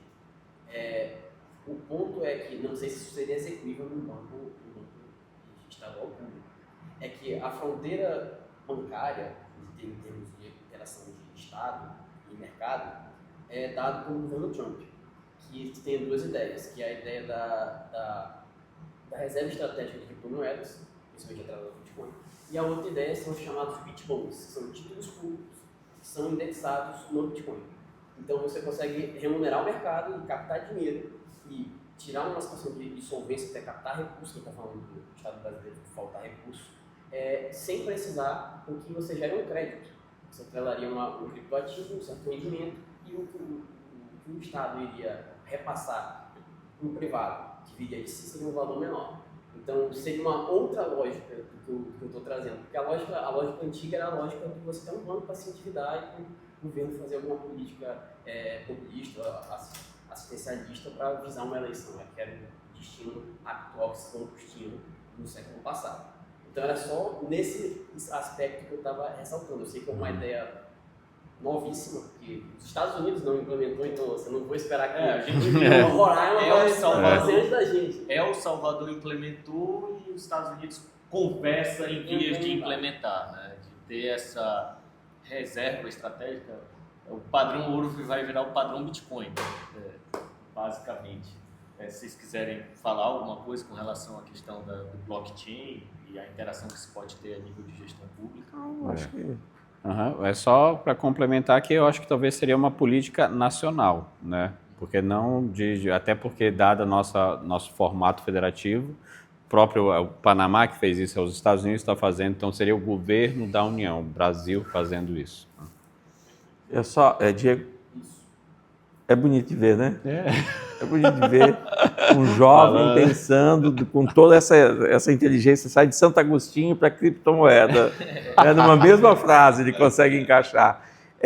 Quando a gente estava falando da massa surgir, é isso que eu estava falando. É essa referência de conseguir pensar uma gestão pública diferente. Você está propondo uma coisa totalmente inovadora que eu nunca tinha visto uma discussão nesse sentido, certo? Então, é esse tipo de formação, é esse tipo de pensamento, professor, que vocês estão de parabéns nesse sentido. É extremamente válido eu estar aqui hoje à noite e ouvir de um jovem uma ideia totalmente, inicialmente absurda, dentro do conceito econômico, fala, não, mas não tem lógica. Mas depois ele defendeu, eu falei, não tem lógica até, entendeu? É muito legal isso. Bom, mais alguém que pergunta? Posso fazer uma pergunta? Pode fazer a última. A Amazônia virou uma espécie de fetiche, assim, não sei se parece para você. Agora a Amazônia ela é a terra da poluição, aí vira o pulmão do mundo, aí é o bioma que é a reserva, né, de toda a indústria farmacêutica, enfim. Ninguém sabe direito o que está falando. Principalmente quando chega no exterior, assim, e aparecem artistas, Leonardo DiCaprio, né, falando sobre, eu estou chorando pela Amazônia, mas ninguém sabe. E aí, quando a gente vem preencher edital, projeto de pesquisa e tudo parece que está direcionado para a Amazônia. Para pesquisar recursos hídricos, pesquisar novas formas de produção econômica, indígena, tudo isso. Eu gostaria de saber de vocês, como é que vocês pensam essa coisa, dessa inserção de Roraima na Amazônia? O que na nossa economia, na nossa vida social tem especificamente a Amazônia que pode ser explorado?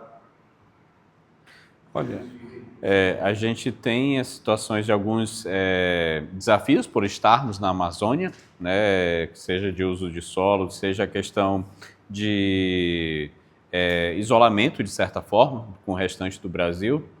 Mas eu acredito que a gente tem que, muito que quando eu estava fazendo mestrado, eu lembro muito do professor Edson Damas, ele falava, a gente estava falando da questão indígena, ele falou, olha, pessoal, questão indígena está aí, é lei. O que a gente tem que verificar é o que a gente vai fazer com isso.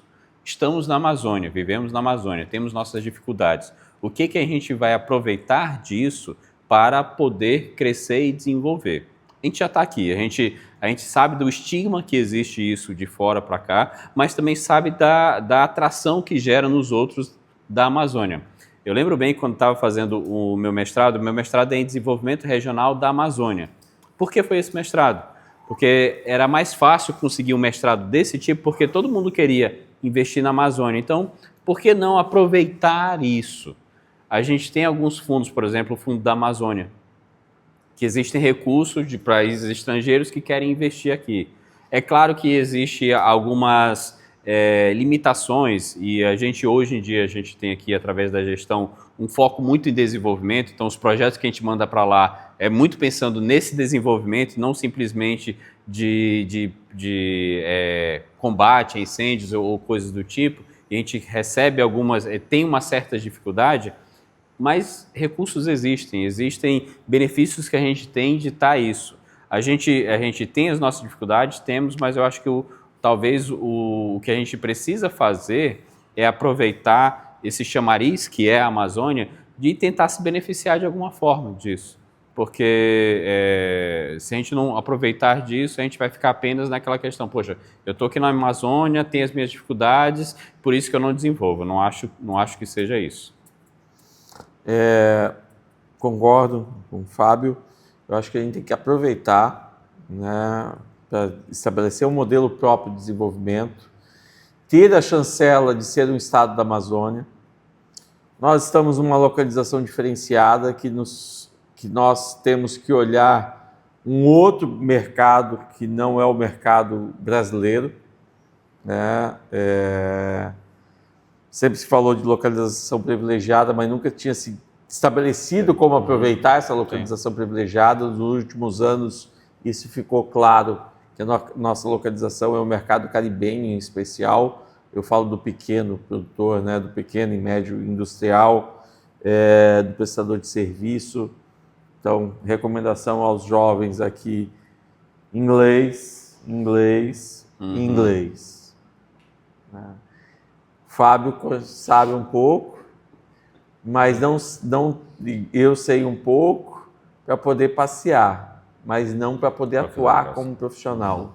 Vocês têm que ter o domínio do inglês como sendo uma língua, a segunda língua de vocês, para vocês irem lá dentro da Guiana e atuar como profissionais lá dentro. Essa é uma das grandes conquistas que nós temos.